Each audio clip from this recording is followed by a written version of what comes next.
you.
Good morning, everybody. Happy Love Sunday, the third Sunday of Advent. My name is Reverend Christopher Rowe. I have the pleasure and the honor of serving as the acting senior minister here in this place I call our Cathedral of Love and this Temple of Peace, also known as Fountain Street Church. No matter who you are, no matter where you are in life's journey or where you are physically, whether you've come here this morning in this beautiful sanctuary or you are joining us from home on our live stream, no matter what God you do or don't believe in, no matter who you are loved by or who you love, no matter how long you've been a part of this church or whether this is your first time, each of you and all of us have a place here in this special community where love and justice and equity and inclusion and faith, hope, and love are part of the shared work of this community. This is the third Sunday of Advent, so we will be lighting the love candle. And I also am aware that we come into this space with a complexity of emotions. This is a beautiful space, it's a special space, and yet we come in with the feelings of loss or lament or joy or eagerness. But whatever the reason for you being here and however you're feeling, please know that you have a place here. This morning I am so happy with all of the wonderful people that have come together to make this service possible. We have Karen Farmer on the organ again this morning. I'm so grateful for her gifts. We also have Robin Connell and the trio, and I also have their names. I promised I would get them all correct. We have Rob Hartman, Kevin Jones, and Paul Brewer with her. Thank you. We have the choir, and we also have special guests today, Patricia Clark. I am so excited. We got to spend some time with one another, and a little friendship was born in the process. So thank you for being here this morning. This morning, as we prepare our hearts for this hour of worship, I would like to share the poem Blessing of the Boats by the American poet Lucille Clifton with you. Let these words speak to your heart and let them open your soul for this hour of worship with one another. May the tide that is entering even now, the lip of our understanding, carry you out beyond the face of fear. May you kiss the wind, then turn from it, certain that it will love your back. May you open your eyes to water, water waving forever, and may you, in your innocence, sail through this to that. Welcome to Fountain Street Church. Welcome to worship this morning. Thank you for being here.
The poet Rupi Kaur said, most importantly, love.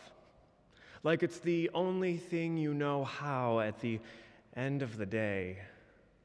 All of this means nothing. This page, where you're sitting, your degree, your job, your money, nothing even matters except love and the human connection. Who you loved and how deeply you loved them. How you touched people around you and how much you gave them of yourself.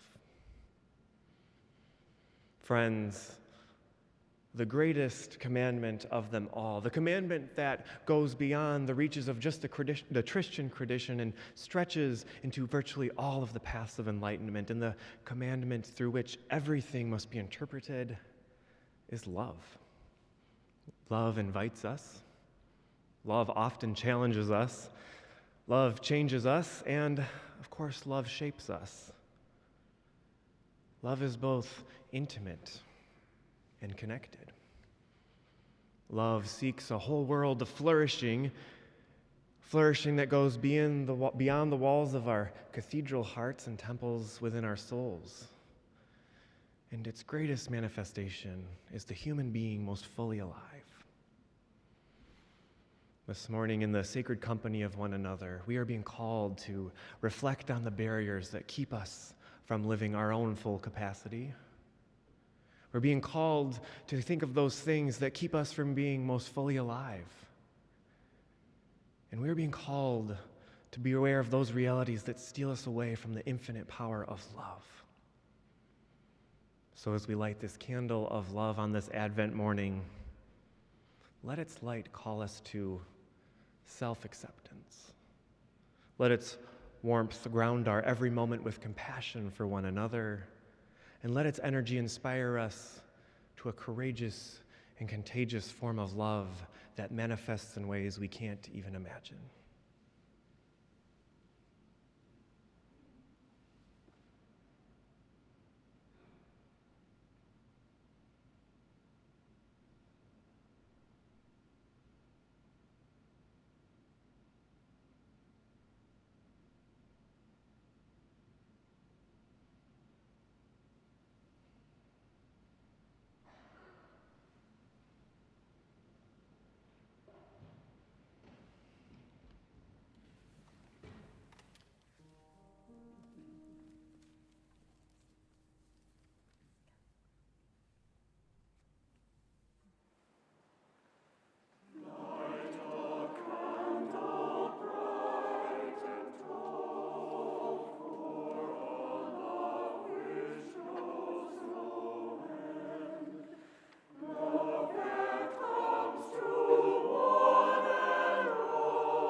It's during this part of the service where the young and young at heart are invited to go to the social hall, where we have some activities for those ones among us who wish to go there now. They, of course, are welcome to stay here, but there is a special time in social hall for them as well.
Blessed be. Our ancient witness to us this morning comes as a fragment from the archaic Greek poet Sappho. Hear what the ancient witness is saying to all of us this morning. You may forget, but let me tell you this. Someone, in some future time, will think of us.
Our contemporary witness comes to us from Jane Herschel's poem, I Said.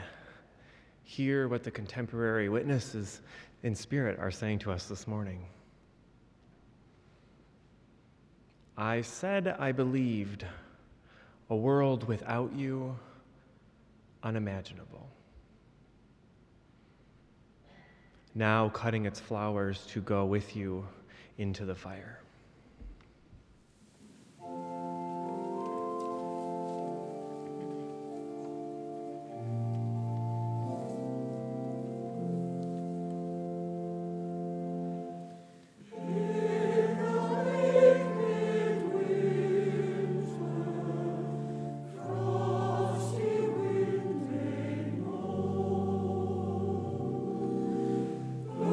As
Good morning to you all.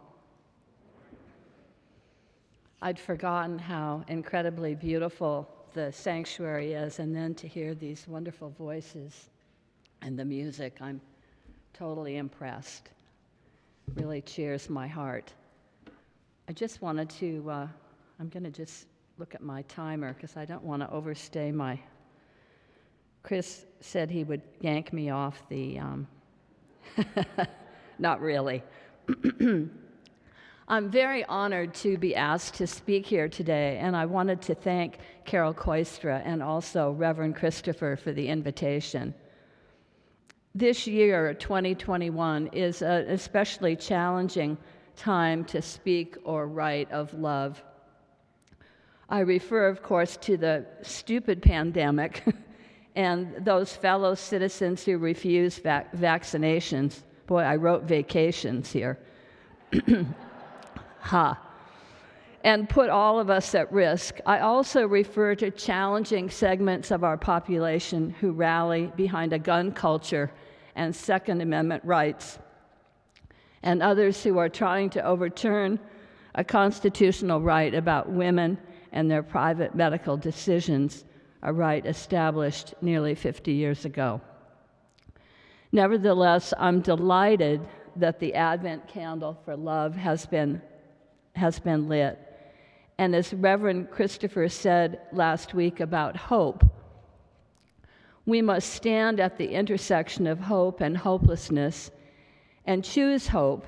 And I think it's very similar to love. We stand at an intersection. We could choose hope. We could choose love and not love. I hate to say the word hate. Let's not. But we must choose love and do that over and over again. So my title is Opening Your Heart, One Path to Love. A friend recently had literal open heart surgery, bravely and courageously. It sounds like a terrible ordeal. What I offer instead, I think, is simpler, a non-surgical, non-invasive way to increase your chances for having experiences with love.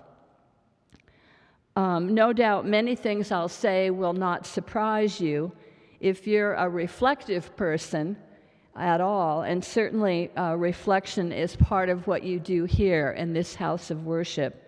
You probably already know what activities and experiences cause your heart to open a bit.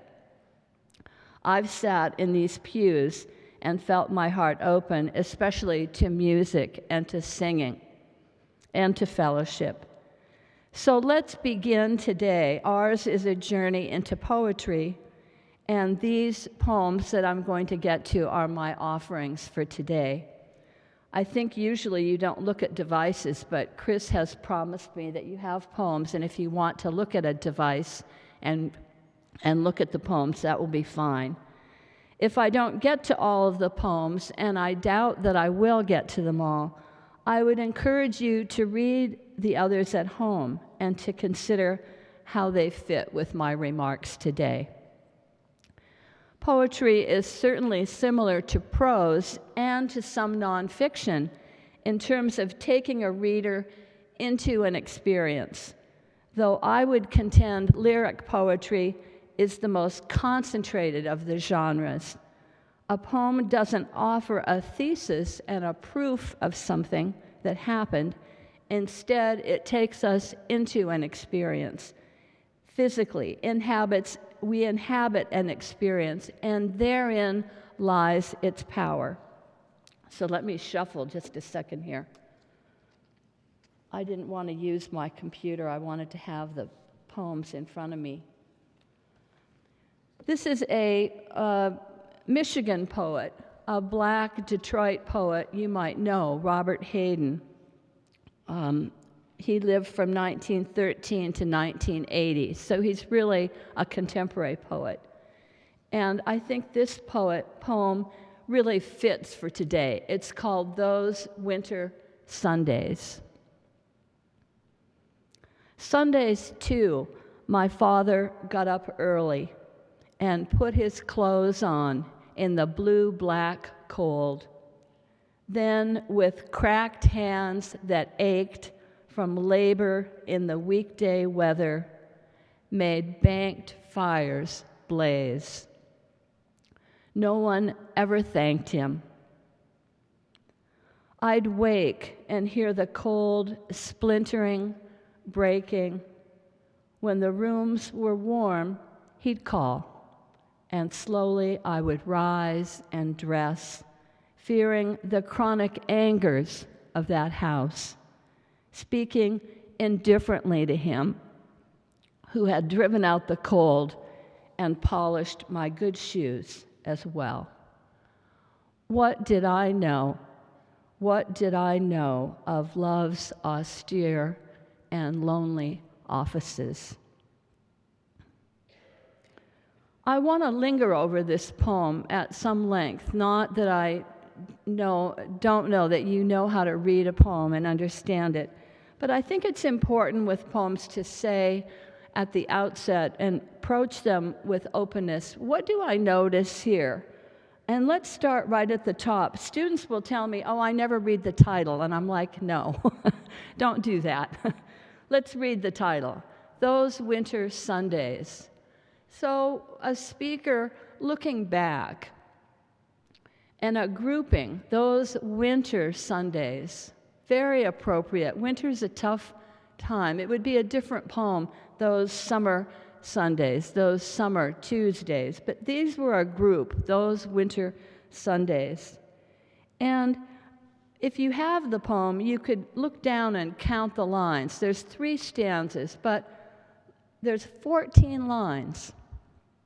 That might chime in your head with poems that you know, and the form, the sonnet, probably the most well-known form of all for poetry, and usually love poem.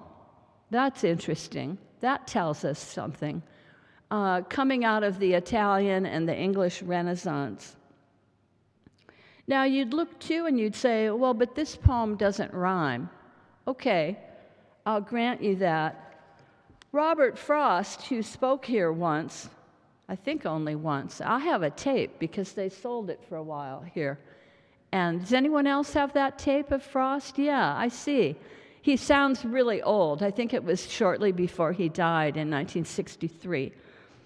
Well, he's famous for having said free verse poetry is like playing tennis with the nets down. Pretty funny. And okay, I'll grant him that. But I think, although it's different from a metered and rhyming poem, there are more nets than just having those. And I think it's worth looking at this poem craft-wise. It will also help us see how the poem yields and how the speaker experiences love, and then we do from reading the poem. So again, at the top, Sundays 2, my father got up early.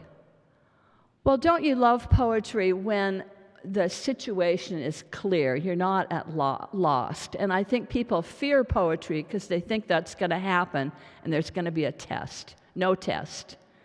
But we know right then this speaker is a child of this father, obviously. Sundays 2, my father got up early. And usually what we say is the speaker of the poem is probably the same gender as the poet, unless there's some other indication in the poem that the speaker is a woman. So a son here, looking back, Sundays 2, and put his clothes on in the blue-black cold. Boy, we know what that's like, don't we, here in Michigan? Then with cracked hands that ached from labor in the weekday weather. So this man, now we're getting a portrait, a sketch of who this guy is. He works outside, doesn't he? And he works every day, and he works hard. He probably has no health insurance.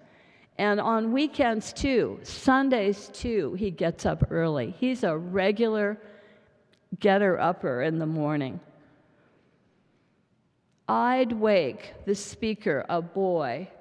We don't know how old he is. The poem doesn't say, but he's not 3. He's old enough to have this experience, and he says, I'd wake and hear the cold splintering, breaking. Don't you hear wood being split or an old house that creaks and cracks as the house warms and it warms up? Slowly I would rise and dress, fearing the chronic angers of that house. Wow, now we're getting into some serious stuff. Speaking indifferently to him. I don't know if you remember being a teenager and waking up, and boy, it was Sunday too, and isn't that perhaps here slightly an issue? Who had driven out the cold and polished my good shoes as well. I remember those mornings. Remember that white shoe polish and the little brushes that you'd use to, I can remember that, and remember the tension sometimes of who's going to church wasn't really an option, and who's up, and who's ready, and what are we going to wear? So I think that tension is here, but I sense there's more. Going back to that line, no one ever thanked him. It's interesting. It doesn't say, I never thanked him. It's no one ever thanked him, as though there are more people in the household. But notice there's no mention of a woman, a wife. So we don't know. There's things we can't answer sometimes about poems. But no one ever thanked him, I think, is the saddest line here till the end, and also implies there are other people. And then this closing couplet.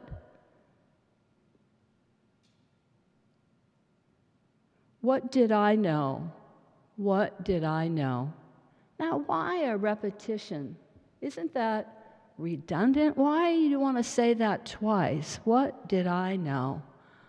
What did I know? I hope you hear it as a bell, as a tone, as a note of regret, a tolling of a bell, a tolling of a conscience, being guilty of taking his father for granted. Before that devastating last line, love's austere and lonely offices. If I could offer a recommendation for your poetry reading, and of course I will, I want to, because I love poetry, and I'm sad sometimes when students would say, oh, of all the genres, I hate poetry. And I think, what? Impossible. Impossible. But if you read a poem without expectation and without fear, and read it several times, and let it kind of roll around in your mouth, and feel the poem, and then even if you sense that there's something you might want to look up, it's really, really worth it to put that effort in. And if you do, it will yield an amazing amount of richness back to you. So I think love's austere and lonely offices, to me, my ear says, wow, do you know what austere is? Well, severe in manner or appearance. So this father, he was a tough one. He was a tough one to get next to, probably not an easy person to talk about his feelings. Yet we see from his actions, they prove his love, his attention. And then offices is particularly interesting. Yes, a place for business, but also plural, something whether good or bad, done for or to another. My good offices, the prescribed order or form for a service of the church for devotional use. Divine office, prayers, readings from Scripture, and psalms to be recited every day. So now I feel I'm in a new place here. Now the speaker, the writer, has elevated his father to the level of a priest, really, performing these daily offices. And there's such reverence and love and affection looking back. Do you sense that the Father's gone by this point as a reader? I can hardly see some of you, but I can. I'll call on people. No. That would be harsh.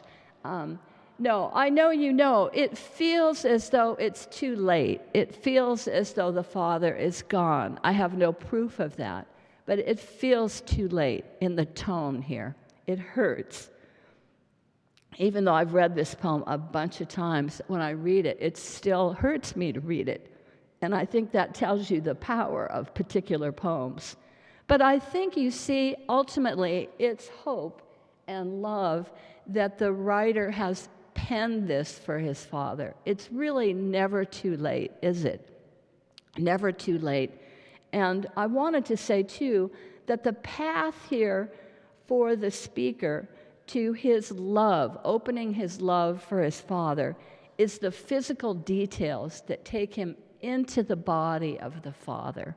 Sundays, too, he got up early and put his clothes on in the blue-black cold. When you start to feel another person's body and how they feel the world, that's when you've gone out of yourself and you can feel love. There's a quote from the Russian writer Vladimir Nabokov. I don't know where I got this quote either. I read it somewhere. Caress the divine details. And he's offering advice to writers, and I really feel his advice.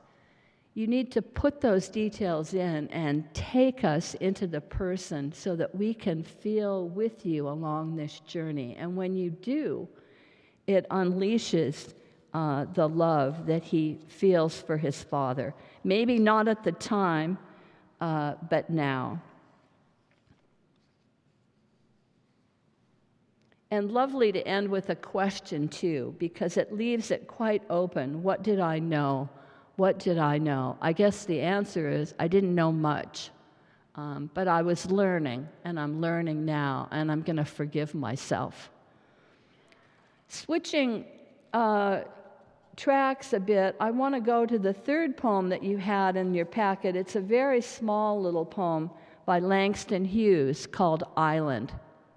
And it's so different from the other poem, you'll say to me, where are the divine details here? And they aren't here. This is an 8-line poem, quite abstract in a lot of ways. But listen to it.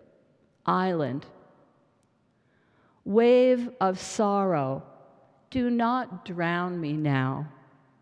I see the island still ahead somehow.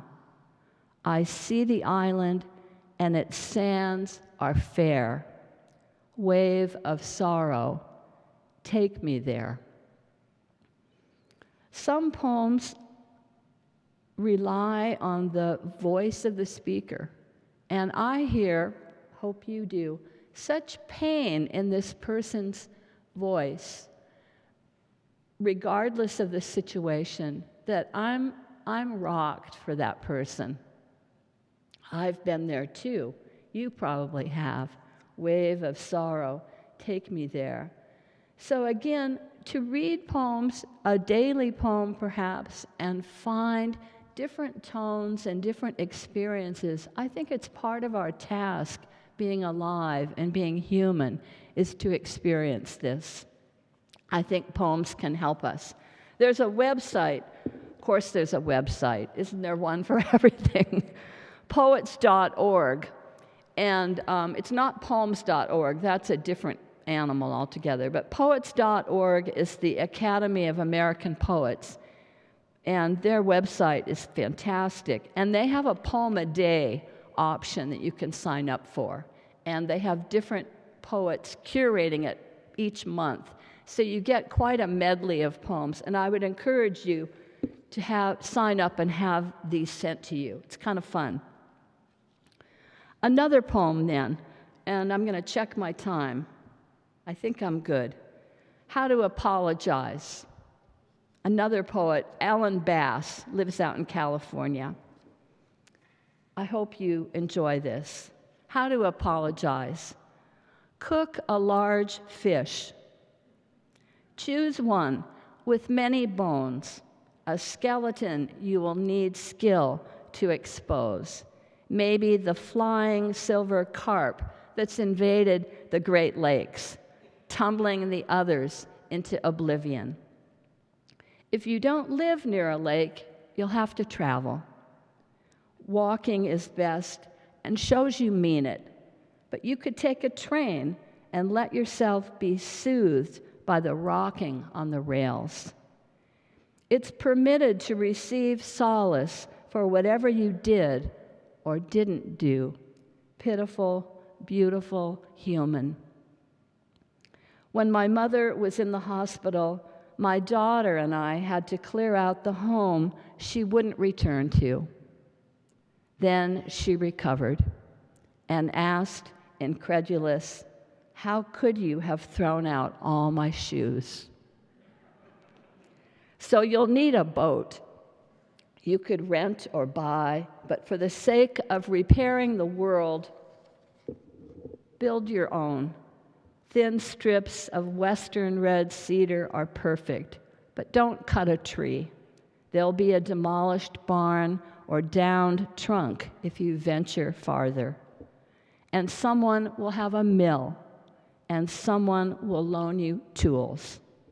The perfume of sawdust and the curls that fall from your plane will sweeten the hours. Each night, we dream 36 billion dreams. In one night, we could dream back everything lost. So grill the pale flesh, unharness yourself from your weary stories, then carry the oily, succulent fish to the one you hurt. There is much to fear as a creature caught in time, but this is safe. You need no defense. This is just another way to know you are alive. A very different kind of poem, and I hope it takes some leaps and has some weirdnesses in it, which I quite admire, quite different from the Robert Hayden poem. And I think a lesson about loving the self, forgiving, right? What she say? Beautiful, pitiful human. Let's not forget in that journey of love that it's really important to be kind to yourself for whatever transgressions you've done.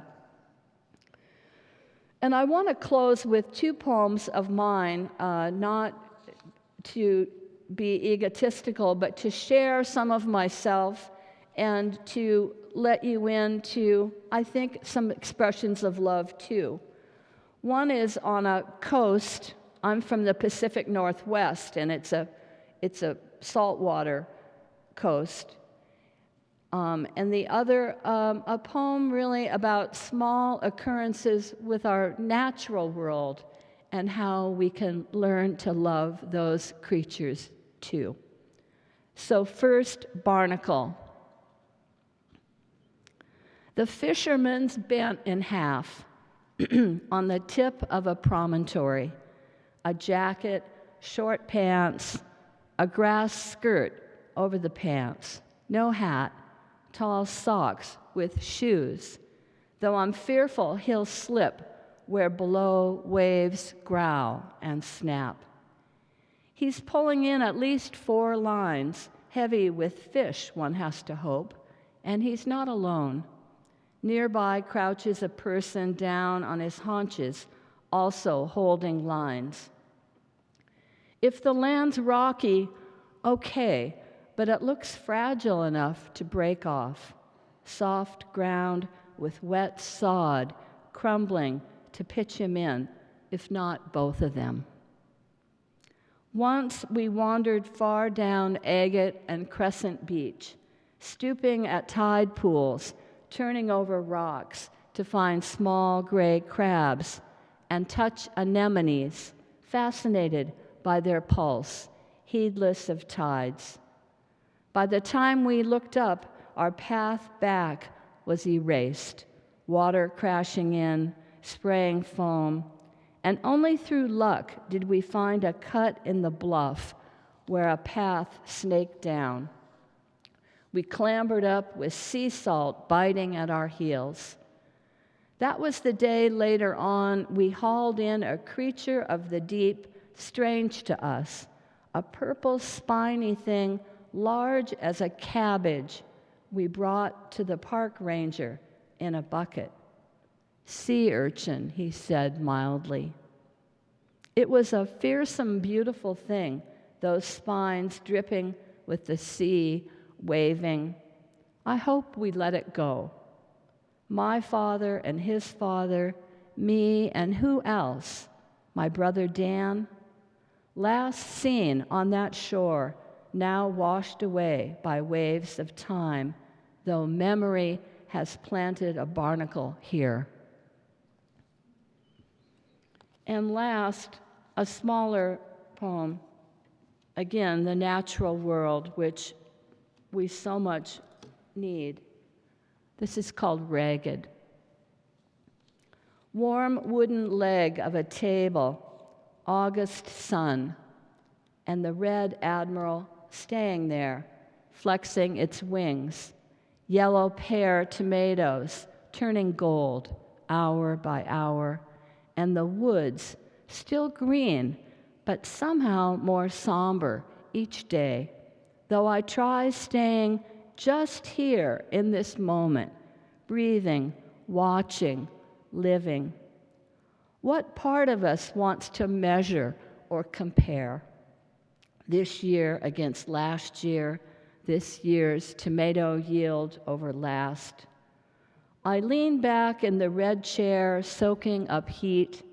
I touch the dog's black, silky ear. We are specks in this speck of time. Tonight, the Perseids. We whirl together just for now, this dance, this stardust, light on a wing. Thank you.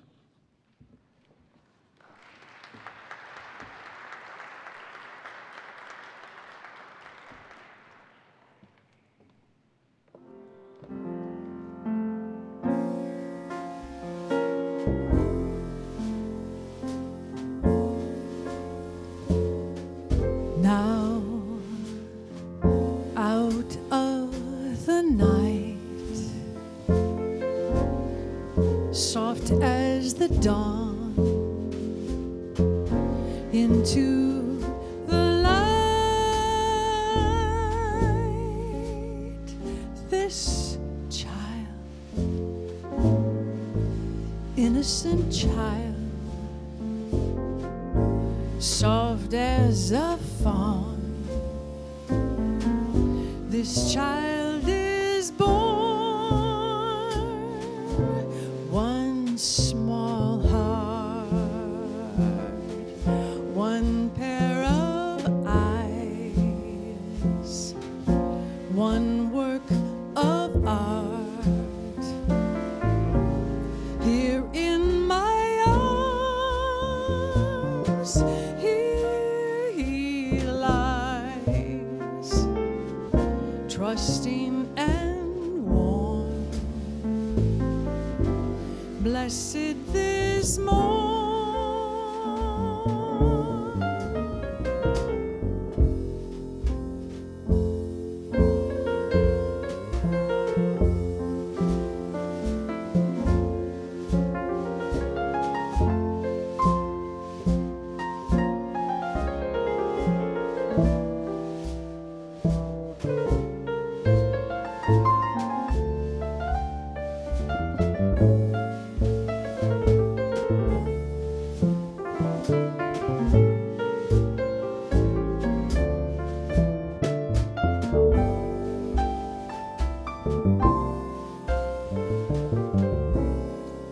One small heart,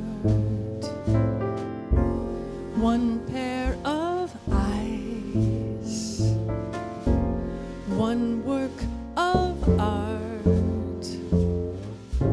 Here in my arms, here he lies, trusting and warm, sit this morn, a child is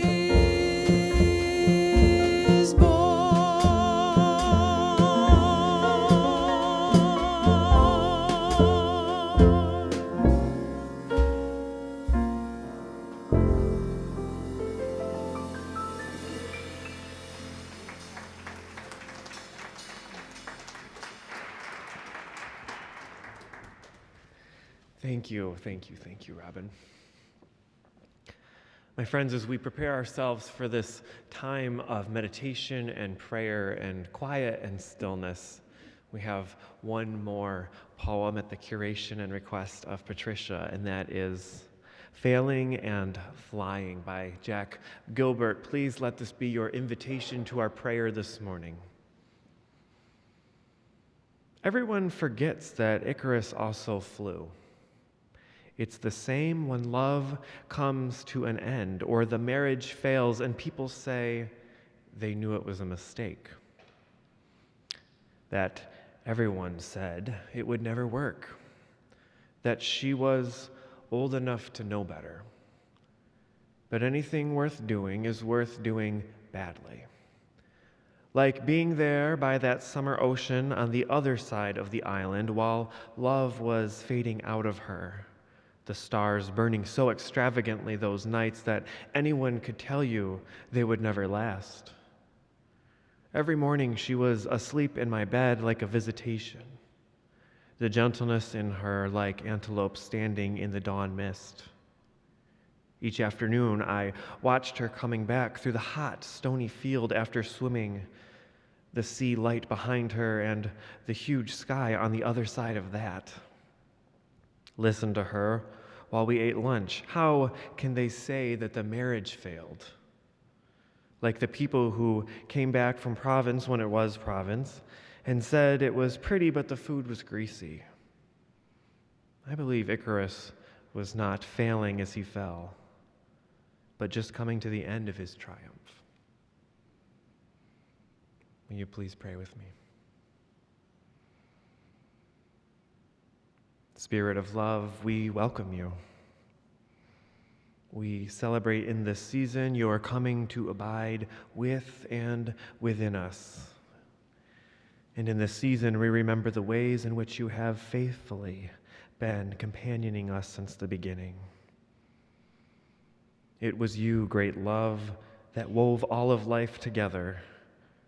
Your presence is painted across all of creation and throughout history over and over and over again, your Spirit has taken on flesh. In the ordinary and in the extraordinary,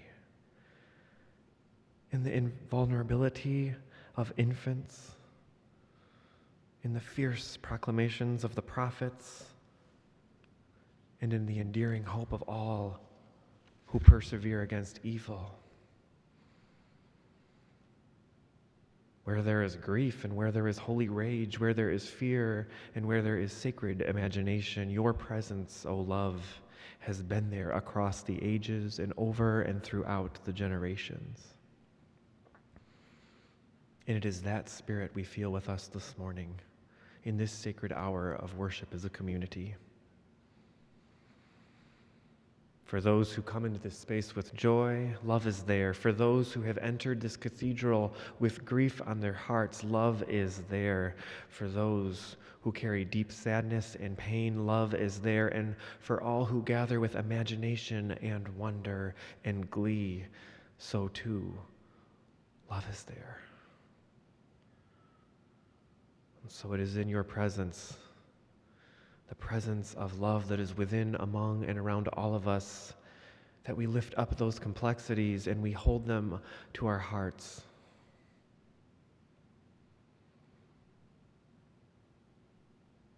We are grateful for this time of worship with one another. We are grateful for the beloved gift of this community and this cathedral of love. And we are grateful for the ever-present Spirit that continues to reveal a more loving and compassionate and just world in front of us. So may it be so. Amen.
Thank you, choir.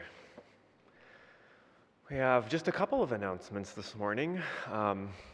This week is actually Gary Eberly's class on Tuesday evening. I was so excited to promote it last week, and then I saw his furrowed brow kind of going all over, and I was like, oh, whoops. So please join Gary Eberly's wonderful interactive class on Tuesday night. I think we're looking at incarnations this week, Myths on Incarnations. It's a really cool and dynamic class, so that Zoom link will go out on Tuesday morning for anybody who wishes to participate. I also want to lift up, because it's time to think about it already, that we have 2 Christmas Eve services, as has been the tradition for a little while now. 5 o'clock will be an all-ages service. We're trying to keep it to 30 to 40 minutes for the young and young at heart, and there will be some music, and there will be some interactive readings, as well as some storytelling. And then at 9:30, we will have our traditional Christmas Eve service here in this beautiful space. At the 5 o'clock, we'll be in here as well, and it will be just as beautiful, but that will be complete with the work of the choir, and we'll have a quartet from Ed Clifford and Jonathan Took, and Jean Bailey will be doing some beautiful readings, and it should just be a wonderful and sacred hour of celebrating the peace candle that will be lit that night. And so I hope you're able to make to one of those as well. And that will also be virtual. So that is something that has come out of COVID that has been another gift to us, is that we can have people participate who couldn't before. I believe that's it for my announcements. And so I want to again lift up everyone who made this beautiful service possible. Thank you so much, Karen Farmer, for the organ today. Thank you so much to the choir and to Austin and to Margie. Thank you so much to Patricia Clark. Thank you to our jazz musicians, and I'm going to read them again: Robin, Rob, Kevin, and Paul. Thank you so much. And thank you to everybody else for being with us today. As our blessing, I want to tell a little story, and it won't be long. So December 12th is my ordination anniversary. It is 6 whole years ago, which I realized that means I have served here for just over 3, which means I was a baby when I came here in ordination speak. So first off, thank you for your love and generosity in putting up with baby Reverend Christopher at the time. It is an honor and a privilege to have been here. Now I can say officially for the majority of that amount of time. But that's not the real point of that. I share that day with the feast day of Our Lady of Guadalupe, and that was on purpose, December 12th. It's one of my favorite parts of the Catholic stories and the Catholic tradition. And for those of you who aren't familiar, I'm going to tell a really zippy fast version of it, my favorite parts. It takes place in Mexico, and somebody named Juan Diego was working out in the fields, and he was indigenous to that area in the 1500s, and Mary, in darker skin, not in Euro skin, appeared to Juan Diego. And the bishop didn't believe him and thought, oh, this is not real. She would have appeared to one of the other bishops or a priest or somebody with higher status. And so he went back for some proof, and he found these beautiful, colorful flowers that would not have existed in December in that part of Mexico, and he took them back, and they believed him. It's a beautiful story, and I always like to say that even if it isn't your truth, even if that's not how your paradigm sees the world and spirituality, there is still truth in it, and it is still someone's truth. And it's a beautiful truth because it reminds us that God and Mary, the mother of the incarnate love, was on the side of all people, including the oppressed and the poor and the vulnerable. And so I love this story where the same woman who said yes to flipping the paradigm and no to an unjust world also said, I am with you, to the poor and to Juan and to everyone else. And she is a patron saint of so much, especially for love, compassion, and injustice. So why am I telling you that? Gosh, because on this Love Sunday, your blessing and your benediction is simple. As we go forward carrying the warmth and the energy and the light of the love candle, be a Guadalupe. Show up. Be love in the world. Stand on the side of the oppressed. Incarnate yourself in spaces that need you and need this church the most. Be a Guadalupe. Go in love. I love you. I love this community. Thanks for being with us.